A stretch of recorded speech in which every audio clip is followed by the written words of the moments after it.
achieved. Now, there's something you've heard hints of floating around mixed martial arts. It's not really a big issue right now, but at least I'm paying a little bit of attention to it. We've talked and we've heard about fighters who place bets on themselves. And of course, it's not, as far as I know, it's not illegal to bet on yourself because you're not looking to impact the outcome of the fight to serve a purpose. And in this case, we had, I think James Vick was one of the most recent ones who openly said, I put a big bet down on myself to win the fight. And if that's the case, you're still going out winning the fight. Obviously, you can't bet on your opponent and say, hey, look, if I lose, I still make a big profit, especially if my opponent's a big underdog, because then people start getting concerned about the possibility of the fight being thrown.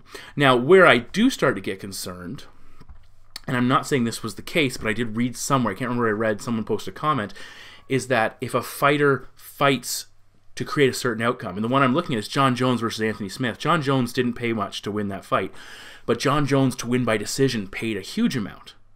I can't remember if it was plus 400 or plus 700, it was in that range somewhere, which is massive.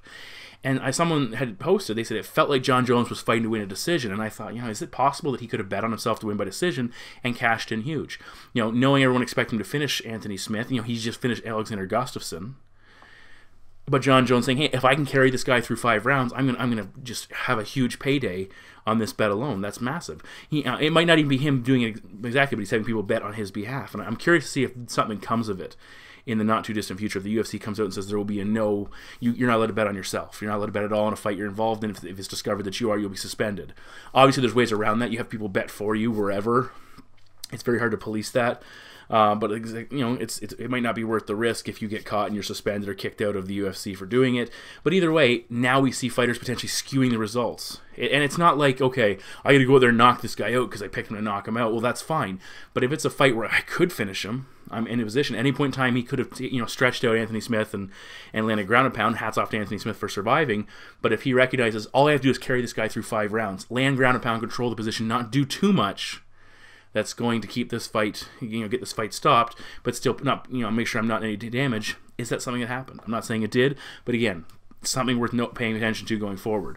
Welcome back to Kamikaze Overdrive MMA Predictions. Always, I am your host, Scott Johnson, and on this episode of the show, we are breaking in the upcoming UFC Fight Night 147 event, which will take place from the O2 Arena in London, England on March 16th. I'll be giving you my 6 main card predictions on this episode of the show. All of my preliminary picks will be available at kamikazeoverdrive.net. Now, I'm coming off, I had a massive UFC 235, just cashed in huge. UFC Fight Night 146, not so much. I started 2-0 and was looking good, and it just didn't fall through. I had a little bit of a windfall, but not much. And it was a bad night. Of course, Curtis Millender getting exposed, and again, I felt like I made good reads. It just didn't work out. My biggest concern in the Millender fight was that he'd get taken down and get submitted, and that's what happened. Would I take Millender again in a fight like that? Probably not. In fact, I had backed Siyar Baharzadeh in his last fight, saying he could probably do the same thing. At the very least, grind a decision. So that was upsetting. I had some good reads. I had some fights that just didn't play out the way I expected them to. Either way, we turn around and we go right back at it. It's all about consistency, and we'll see if we can figure some things out going into this card. Keep in mind, this card is happening in London. It's an afternoon card in at least the Eastern time zone where I'm broadcasting from. So make sure you don't miss it. My bet packs will be available at kamikazeoverdrive.net. You can buy them for $15 for the episode. Get a full, for this show, get a full breakdown of the entire card. Top to bottom, props, parlays, fantasy picks, all that stuff. If you subscribe, you usually get yourself like a bet pack for free, maybe even a few more savings than that. We'll see how things stack up when I post on my website. Again, the bet packs usually go up, we starting maybe Thursday night, more likely into Friday, and they'll be posted, and you just, log in, check them. If you have any issues, you can email me through my site, hit me up on Twitter at KO_predictions. I do my best to be on top of that stuff right from the get-go. We've got 6 pretty fun fights to get to, so let's get to that first main card prediction. Fight number 1 of the main card transpires in the UFC's middleweight division as Jack the Hammer Marshman, 22-8-0, takes on the Welsh wrecking machine John Phillips, the record of 21 wins, 7 losses, and 1 no contest. Now, this is actually a battle of Welsh fighters, and correct me if I'm wrong, this is probably the first time 2 fighters from Wales have collided, so it should be very interesting that way. Should be a lot of fun. Marshman 2-3 in the UFC. He's lost 2 in a row. 1 win in his last 4 fights. Not exactly lighting the world on fire. But when you look at the guys he's lost to, guys like Thiago Santos, Antonio Carlos Jr., and Carl Roberson, he's put together, he's facing some quality opposition, and he's put together some decent performances. For John Phillips, he's 0-2 in the UFC with 2 submission losses to Charles Byrd and Kevin Holland. Physically, Marshman 1 inch taller. Phillips will actually have a 2-inch reach advantage, and Marshman is the younger fighter by 4 years. And it's worth noting Phillips has been referred to as an undersized middleweight, and it would appear to be the case. He looks like he could get down to welterweight if he cut down properly. Now let's get right down to brass tacks. Let's look at this fight for what it is. This very well could be a loser leaves town type of scenario. Neither guy's doing fantastic in the UFC, and while they're action fighters, we only need, the UFC, I could very easily see the loser of this getting cut. Now, again, these two guys like to go to war, and we very well could be put in for a fantastic fight. And we look at the numbers, that's what it suggests. Marshman, 13 wins by knockout and 4 losses by knockout. Phillips, 18 wins by knockout and just a single knockout loss on his record. Both guys love to bang it out on the feet. And it's worth noting that Marshman has had some success in the UFC. He knocked out Magnus Siegenblad in his debut. He won a fight over Ryan James as well, winning primarily on the feet. He dropped Thiago Santos. And his struggles, though, have come against grappling-oriented fighters. Phillips has had similar issues, but the thing is, he doesn't have any UFC wins to prop up his record at all, like Marshman does. In his 2 UFC fights, he's been grounded. He's been submitted by both of his opponents. He gave up a combined 6 takedowns over 2 fights. He's offered almost nothing off his back, and he's been submitted 5 times in his career. So that is certainly an area of vulnerability. It's also, when you look at these two guys' records, again, they're worth comparing. Phillips, of his 21 wins, 17 of them have come in the first round. Now, his record isn't devoid of experience outside the opening round, and he actually is a 4-2 fighter beyond the first frame. We did see him slow down a little bit against Holland in his last fight. He did get hurt to the body, which certainly can contribute to that. But obviously, his forte is getting fights done in the opening frame and making it a quick night. For Jack Marshman, of his 22 career wins, only 9 of them come in the first round, which is surprising for a guy who throws hard and has a lot of knockouts. Conversely, he has a pretty solid record of 13-5 after the 5-minute mark. So he has more experience beyond the first round, he has more success, and he's less dependent on that first round finish. He's not the type of guy, I'm not saying Phillips is, but he's not the type of guy who's going to be in big trouble if that fight doesn't end early. Marshman likes a war, but the one issue with Marshman I don't like is he tends to be a little bit short-armed. He's giving up a 2-inch reach advantage to Phillips in this matchup, but it's also worth noting that he tends to short-arm his punches, and I'm not overly impressed with how he throws his punches, and it tends to draw him into striking range. He's a decent boxer, but again, if your opponent's able to hit you when you're not, it doesn't matter how skilled you are if you're not able to make contact. And we did see Phillips struggle to reach Holland in his last fight. That won't be the issue here. Phillips in that matchup did his best work when he had Holland pinned along the cage and was landing some big strikes. He throws hard. It did contribute to him tiring and slowing out a little bit, and that is an issue if this fight devolves into a war. Who can go longer if they can't get the fight over early? All indications would be Marshman is that guy. Now, I do see a slight edge of durability to Phillips, but does he have less avenues to win this fight? That's absolutely a possibility. Marshman does have 5 wins by submission. He could look to take Phillips down, exploit his questionable takedown defense and submission defense. But again, it's not really Jack's strength. I talked about this with Lizio dos Santos.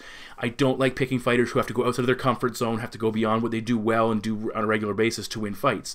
And I don't like it in Marshman to suggest he's going to win this fight by wrestling. He absolutely could, but it's a scenario you don't want to back. Because one or two things, he might not opt to choose that path because he's not comfortable with it, or he might not do it effectively.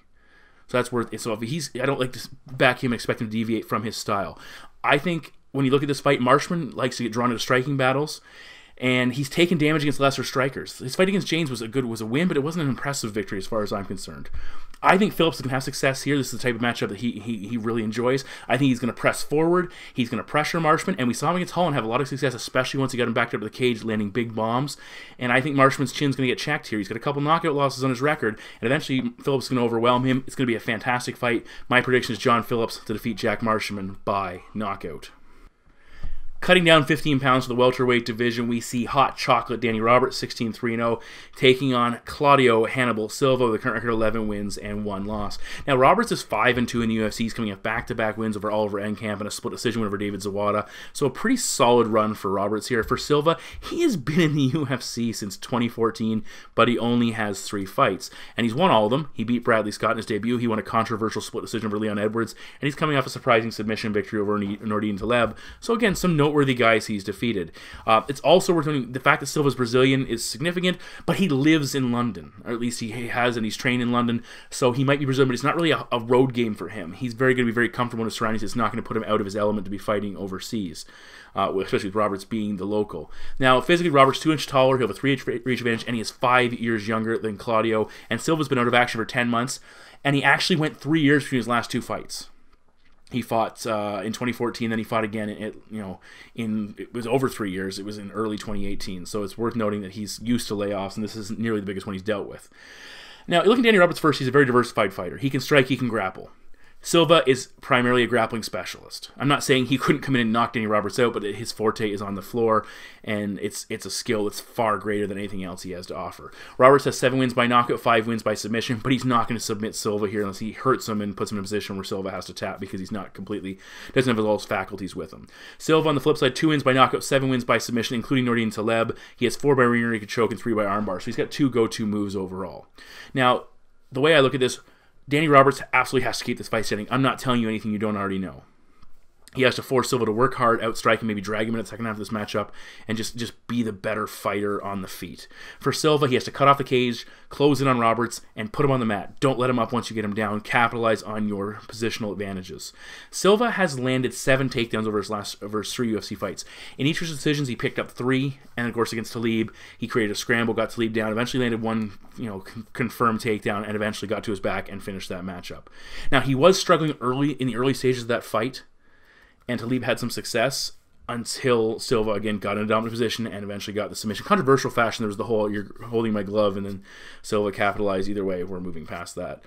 Roberts, when you look at his matchups, he has been taken down in 4 of his 7 career fights, but it's worth noting he won all 4 of those fights, including Dominick Steele put him on the mat 6 times, and David Zawada took him down twice and put him in a lot of bad positions, but Roberts was able to rally.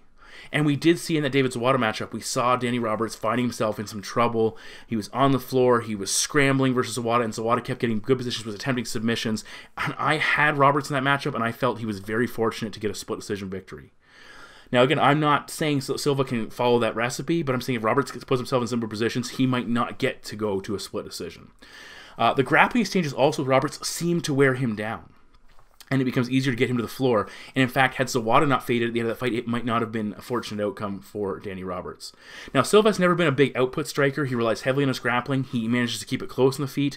And if Roberts, and that's what he's going to be looking for here. Keep it close on the feet and then close that gap, put him on the mat. If Roberts can stay vertical and wear him down, he can defend takedowns and land better strikes. That's absolutely the case. Unfortunately, as far as I can see, he's been drawn into too many grappling exchanges with less capable grapplers than a guy like Claudio Silva. And again, I'm not a huge Claudio Silva fan, but I see a stylistic matchup that favors him here.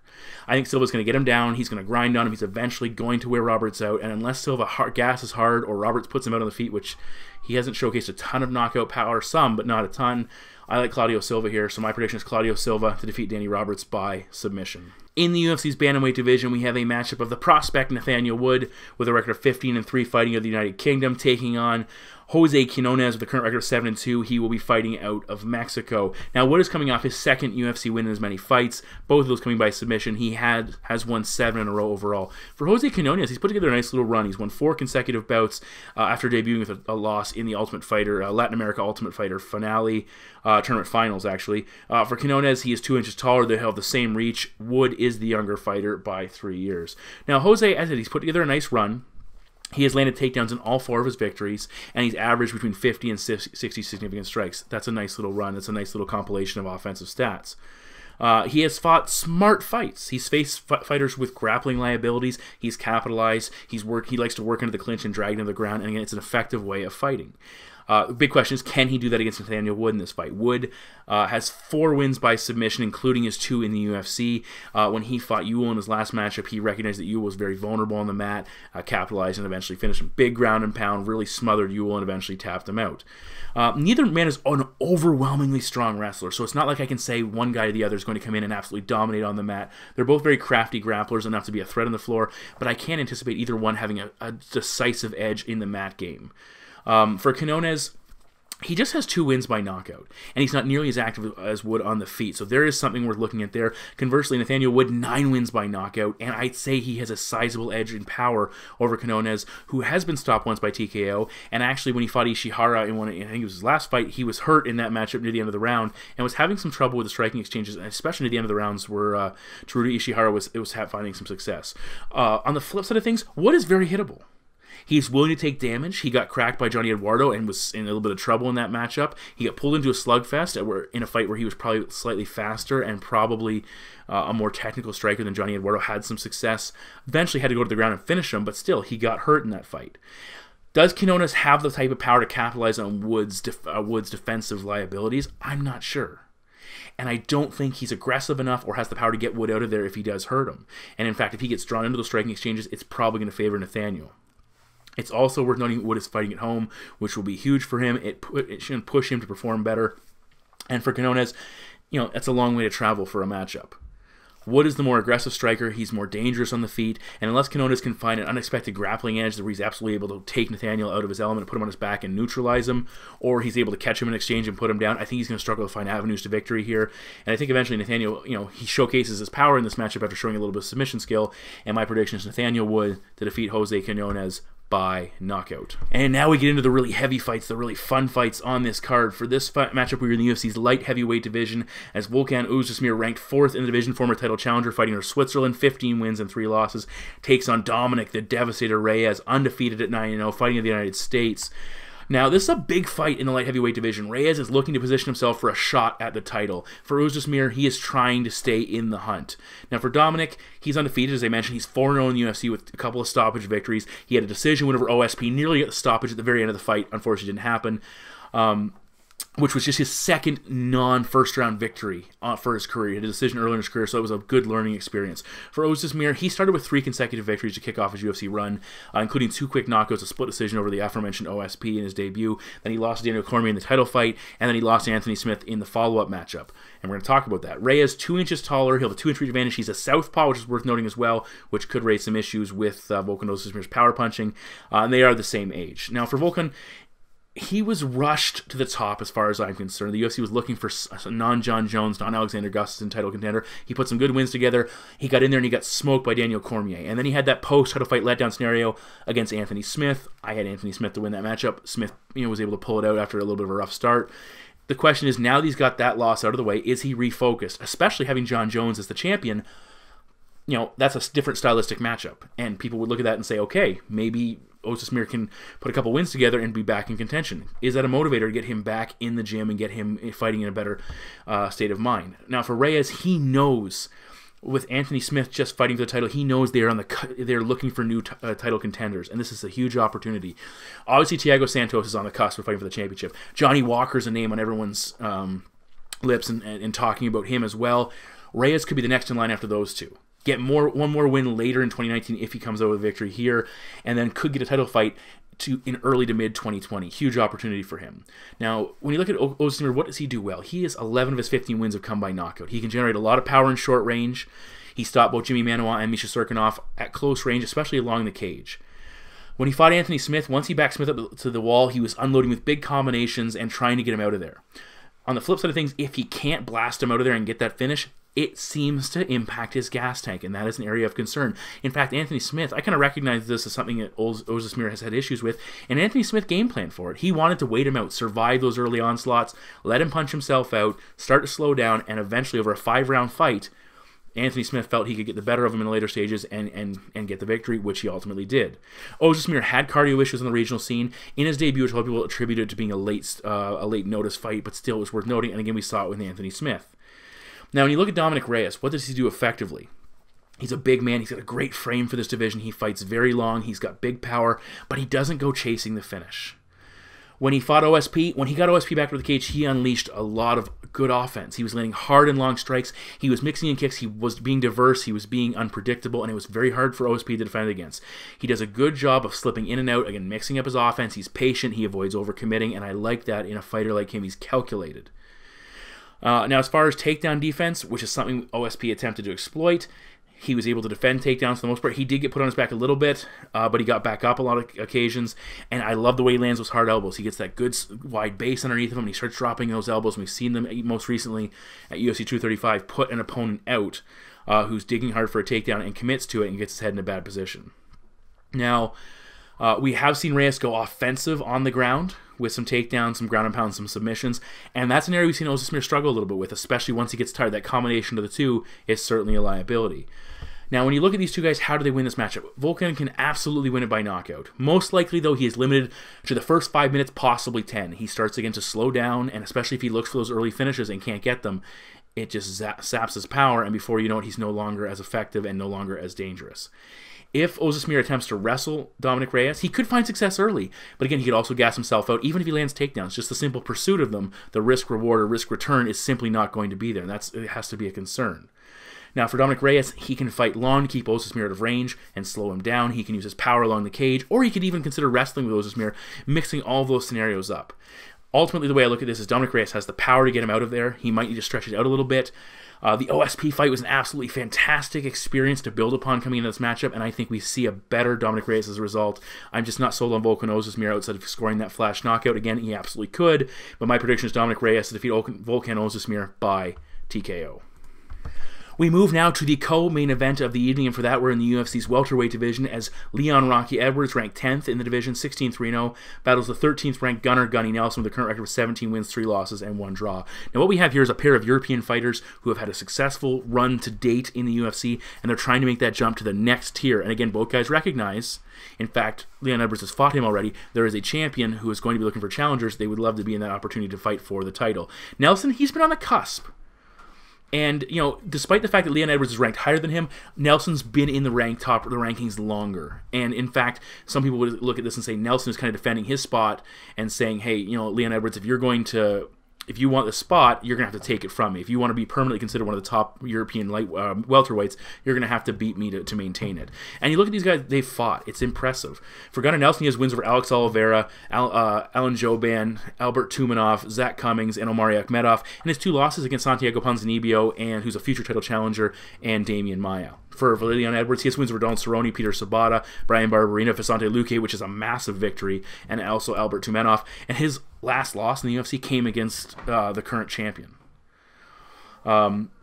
Physically, Edwards 1 inch taller, he'll have a 2 inch reach advantage, and he's actually the younger fighter by 3 years. Now, what has Edwards been doing so well to allow him to kind of rise from a relatively unexciting start and become this guy who's contending? He is a striker, but the thing with Edwards is he has added wrestling and takedowns into his repertoire, and that is a massive addition. Diversification is so essential in this sport. Over his current 6-fight winning streak, he has landed 12 takedowns, and he's landed at least 1 in 5 of those fights. The last one he didn't land him, was against Cerrone, his last appearance. And it's worth noting, the last fight he lost again was against Usman, where he gave up 6 takedowns. So it's like you take from what your opponents do well and you employ it yourself, and you add that into your game. You learn and you develop. So the big question is here: can he take Gunnar Nelson down? Is it a risk worth taking a guy like Gunnar Nelson down? In Nelson's losses, Damian Maia and Rick Story, he gave up takedowns. So currently, you know, statistically, and to look at those matchups, there is some reward if you can take Gunnar Nelson down and keep him down. Nelson, conversely, has won the takedown battle in all 8 of his UFC wins. In fact, he's landed 10 takedowns, he's given up none. And 7 of those 8 wins have ended via submission. So does that mean Edwards can use takedowns and win? Or does that mean he can't risk them and will lose as a result? So if he doesn't go for it because he's afraid of getting submitted, is that going to cost him the fight? If he does go for it and land them, is he going to win the fight? That dynamic's very interesting. And again, we're not going to find out until these two actually go at it. We can only pontificate about how this will go down. Edwards is a decent ground fighter, absolutely, but he's more of a grinder. He's not a Damian Maia level of grappling skill. And that's worth noting here, and that's where Maia had success against Gunnar Nelson, out being the better technician. The only other guy to take him down was Rick Story, and in addition to landing 1 takedown, Story needed to land 168 significant strikes over 5 rounds to win that fight. So for Edwards, he needs to augment his ground success with striking. So that's, and that's not surprising here, telling Rocky Edwards you have to be a good striker in this matchup in order to win it. Conversely, will Gunnar Nelson go offensive with his grappling? Again, we said Usman landed 6 takedowns, Dominic Waters landed 4 takedowns against Leon Edwards, Vicente Luque landed a couple takedowns early and had some success, even Peter Sabata landed a takedown. So Leon Edwards, despite having a 70% takedown defense, he can be put on his mat. You might have to work for it, but the vulnerability is there. And more often than not, Gunnar Nelson has only needed 1 or 2 takedowns to seal a deal in a matchup. So Edwards, in fact, might lose one of his key weapons to his current rise to success if he can't land takedowns, and it could backfire on him, or at least turn the tables on him, where he has an area of vulnerability exposed on the mat, and that certainly is concerning. Now, does that mean he can't win? Absolutely not. He comes from a boxing background. Now, he has just 6 of his 16 wins by knockout. He stopped Peter Sobotta in his most recent stoppage victory, but he can do damage on the feet. He's coming off his biggest output in a fight where he landed 84 significant strikes against Donald Cerrone over 5 rounds, won it pretty much entirely on the feet. In most 3-round fights, he's landing between 35 and 50 significant strikes, so he's not going to come in there and blow you out of the water with his technique, and again, it's because he melds it together with his wrestling. For Gunnar Nelson's not an overwhelming striker himself. He's very capable. He uses that karate style, which throws a lot of guys off, hands down. A little bit too laid back at times. We have seen him hurt guys. His highest output, just 53 significant strikes over 5 rounds in that Rick Story defeat. Again, as I said, most fights, he's sub 30 significant strikes, and a lot of this is because he's landing takedowns and looking to grind a decision. His numbers, offensive striking totals, are muted by his ground game. So ultimately in this fight, if Edwards can stay vertical and work from the outside, he absolutely can earn a decision. He has the power. He could stop Gunnar Nelson. We saw Santiago put him down as well. So if Edwards can team up and put one on him, he certainly could knock him out. Conversely, Edwards doesn't seem to have the volume or the power, as far as I'm concerned, to overcome giving up takedowns. That is certainly a concern if Gunnar can't finish him. If he's landing takedowns, can Edwards do enough on the feet to counteract that? Nelson showed more urgency in the Alexander Oliveira fight, which I absolutely like. I had Oliveira in that matchup. I was 100% off, and I was impressed with Gunnar Nelson, even though Alex Oliveira had success in the first round. I did like what I saw, even though Gunnar lost position in that fight. He's so dangerous on the mat. Get it into his world and force his opponents to deal with it. Nelson is more than capable of holding his own on his feet. Could even win this matchup on his feet. But he's ultimately going to want to take Edwards down. Edwards is a good grinder, but he's vulnerable if he's put on his back, and Nelson's going to do that. I think Gunnar Nelson's going to take him down. He's going to cut through his guard like butter. He's going to force him to give up his back, and it's either going to set up an arm triangle or arm triangle from top position, or it could set up, if he takes his back, a rear naked choke, possibly an arm bar. My prediction, though, is Gunnar Nelson to defeat Leon Edwards by submission. Finally, we move to the main event of the evening in the UFC's welterweight division, as former title challenger, the Gorilla Darren Till, ranked 3rd in the division, 17-1-1, takes on game-bred Jorge Masvidal, currently holding down the 11th ranked position with a record of 32 wins, 13 losses, and no draws. Now, Till is coming off a title fight loss to Tyron Woodley, the first defeat of his career. He started his UFC run 5-0-1 before the Woodley fight. For Masvidal, he had won 3 consecutive fights, but then he lost to Damian Maia via split decision. He lost the decision to Stephen Thompson. He's been close, he's been on the cusp, but he just can't seem to get himself into title contention in the UFC. Physically, Darren Till 1 inch taller, they all have the same reach. Till is the younger man by 12 years. Masvidal has been at this for a long time, and it's worth noting Darren Till's a very big welterweight. In fact, he's had issues cutting to 170 pounds, where Masvidal fought at lightweight before. So even though height-wise and reach-wise they're in the same ballpark, Till is certainly the bigger man. Now, what we're looking at here, we have that post-title fight letdown scenario with Darren Till. He lost to Woodley. He got blown out of the barn. He didn't land any significant strikes. It was not a good fight. He is now essentially, even though he's ranked 3rd, he's starting over. He has to win multiple fights to prove he's deserving of a title shot. He needs to work his way back up. Now, for Jorge Masvidal, though, it's worth noting he lost to Stephen Thompson in the same spot. Thompson was coming off a loss to Tyron Woodley. In fact, he had 2 cracks at the title and didn't walk away with it in either scenario, and then Masvidal wasn't able to beat him. It's also worth noting for Till, there's certainly motivation there. He can look at this and say, we have a new champion, the guy I haven't fought yet. I'm on the cusp. I win a couple fights and I'm back in it, and he's a young fighter, which is worth noting as well. So will that impact Till? Again, we'll only find out on Saturday afternoon, but I would say, despite the fact that I was on Pedro Munoz to pull it off, and we've seen other fights where guys, in that one, Cody Garbrandt, other fighters have struggled coming off a title fight loss.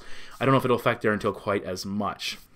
Now, Till is an absolutely devastating striker. He plays that range game with Stephen Thompson, and he won that matchup. He knocked out Donald Cerrone. He's a devastating and capable striker. He has 10 wins by knockout. He throws a lot of left side offense. He's diversifying more in recent appearances. He's utilized more kicks very effectively. He's not a high volume guy, but he also does a good job of limiting what his opponent throws, and he forces them to be on the defensive in a lot of scenarios. Now, for Masvidal, he's a very capable striker. He's a good boxer. He offers some good kicks and knees as well. He's a better volume striker than Darren Till as far as what I've seen from him. But that being said, He's had some issues. For example, when he fought Stephen Thompson, he was outlanded 70-42. He struggled to find his range with regularity. It seemed when he fought, way back when he fought Lorenz Larkin, a guy who fights longer, he had issues getting on the range and landing big shots. Masvidal certainly has power, 13 wins by knockout. He stopped Donald Cerrone, he stopped Jake Ellenberger, he stopped Cesar Ferreira. But those are only his only 3 knockouts in his last 22 fights, and all those guys have a history of knockout losses. So it's not like he's putting guys down that have never been finished before. I would say overall the edge in power goes to Darren Till. The edge in activity level goes to Jorge Masvidal. But Jorge has had some issues with being too inactive at times, sitting back, not pulling the trigger, allowing his opponent to dictate the pace, and that's cost him in fights where he was clearly winning or looked like he should be winning. In the face of an aggressive striker, big power puncher like Darren Till, that situation could continue. Now, he has attributed a little bit of it saying, hey, I was cutting to 155 in a lot of those scenarios, and as a result, I was drained and had to be very careful and not push myself too hard, but we've seen it at welterweight as well. It's also worth noting that Till's never been knocked out. And while Masvidal has just been knocked out once, both guys appear to be durable. Masvidal has been hurt in fights. For example, Michael Chiesa dropped him. We've seen him on a couple occasions. He's been dropped or hurt. We saw him dropped with a Rustam Khabilov spinning back kick, I believe it was. Put him on the mat as well. That would probably put most guys down if it landed. But either way, his chin isn't ironclad. I would certainly give the edge to Darren Till in that scenario. The big concern for Till is his takedown defense. Tyrone Woodley absolutely grounded him and submitted him with relative ease, kept him on the mat, kept him on his back. Till has been taken down on a couple of occasions. He's got good takedown defense, 80%, but again, it is an area that certainly could be exploited, and you have to think Masvidal's looked at this and said, yeah, I can do that. I can take a guy like, I can take him down, replicate what Woodley did, and get myself on the cusp of my own title shot. Masvidal's a good wrestler. He's a good grappler. He has just 2 wins by submission, but his capabilities are far exceed what that would suggest. For example, his submission of Michael Chiesa, very impressive. And again, in a fight, he had to rally back and pick up on that. He has gone the takedown route before, just a couple of takedowns at welterweight in the UFC. So it suggests maybe he's more effective as a wrestler at the lightweight division. When he fought at welterweight, he's landed 3 takedowns total, and 2 of those 3 came against guys Benson Henderson and Ross Pearson, who are former lightweights as well. We're moving up to 170. So again, maybe he's not capable, especially against a big hulking guy like Darren Till. Maybe he's not capable of getting in and committing to his wrestling and putting him on the mat, and that certainly is a concern. The cardio, something worth looking at for Darren Till, especially if the weight cut is hard, but he is 5-0 in decisions. And he went 5 rounds against Stephen Thompson, won a fight that some people contested. He also had a 4-round fight outside of the UFC, which is worth noting, but nonetheless, it's something worth looking at. For Masvidal, he's gone the distance 27 times in his career. He's 117. This guy is no stranger to long fights. He's gone 5 rounds twice. He had that main event split decision loss against Benson Henderson. He also fought Gilbert Melendez way back in the day in Strikeforce, the lightweight title fight. I picked him to win. He ultimately didn't. Masvidal has had issues in close decisions. So although he has experience, his track record isn't amazing. And that's worth noting. He's a guy who's fighting in enemy territory versus a fighter that will pressure and throw bombs, and that will weigh effectively with the judges. So if we go the distance and Masvidal doesn't gain a noteworthy striking advantage or a noteworthy wrestling advantage, there's a very good chance he loses a fight simply because they're going to pick Till over him fighting at home. And you wouldn't assume that is, but we've seen these decisions before. Normally, I would be against Darren Till coming off a title fight loss, but it was also his first career loss. And he's a young fighter, and we have a new champion, and he's fighting at home. Those are all motivators. And coming off that first career loss really gets guys refocused, and they say, hey, I had to lose one eventually. It happened to be a championship fight. That's how well I did. Let's turn things around and get back going. Masvidal has a fighting style that will allow Till to get comfortable and fight his way. Masvidal has to go to the mat in this fight, as far as I'm concerned, use his ground game and diversify his offense, not just stand and bang with Till. That could be a mistake. I don't know if he's going to be able to out-wrestle Darren Till, or at least Till will be able to do enough to keep Masvidal standing. I think Till is going to keep him at the end of his punches. He's going to land the bigger strikes, the more impactful strikes. In fact, he could hurt him, he could finish him. I think ultimately Till's going to do more, possibly be a close fight, could be controversial. We'll probably see Masvidal have a couple top position situations and grab some takedowns, but it won't be enough. And while Till could finish him, my prediction is Darren Till to defeat Jorge Masvidal by decision. So those are my 6 main card predictions for UFC Fight Night 147. Again, going down to London, England, in the afternoon Eastern Standard Time. Again, I don't know where you are, so it all depends on where you are. But all of my preliminary picks will be available at kamikazeoverdrive.net, along with my betting packs. Please check them out. This looks like it should be a fairly fun card. The undercard's got some, Arnold Allen's fighting. We have a Marc Diakiese versus Joseph Duffy matchup, which should be a lot of fun. Tom Breese against Ian Heinisch. I look forward to that matchup. Dan Ige is on the card against Danny Henry. Again, we're seeing some good fights. Molly McCann back in action against Priscila Coahera. Again, I'm very much looking forward to this card. It should be a lot of fun. Again, we are in this nonstop period of 9 consecutive fights. I can't even believe. I think we go to the end of March before we get our first break. A couple of early weeks in April, which I'm relishing, looking forward to. But still, hey, we got some chance to make some cash. The lines look serviceable. We'll have to see what we can come up with. But on that note, oh, sorry, make sure you follow me on Twitter at KO_predictions. You can check me out. I think you can subscribe to me still on YouTube. We've got a lot of... our numbers are growing there. But as always, thank you very much for tuning in. I greatly appreciate it. My last video scored almost 7,000 views. Almost 7,000, which is damn fantastic. Unfortunately, I didn't have a great show. But yeah, hey, we'll see how things go. Thanks for tuning in, guys, and I will talk to you soon.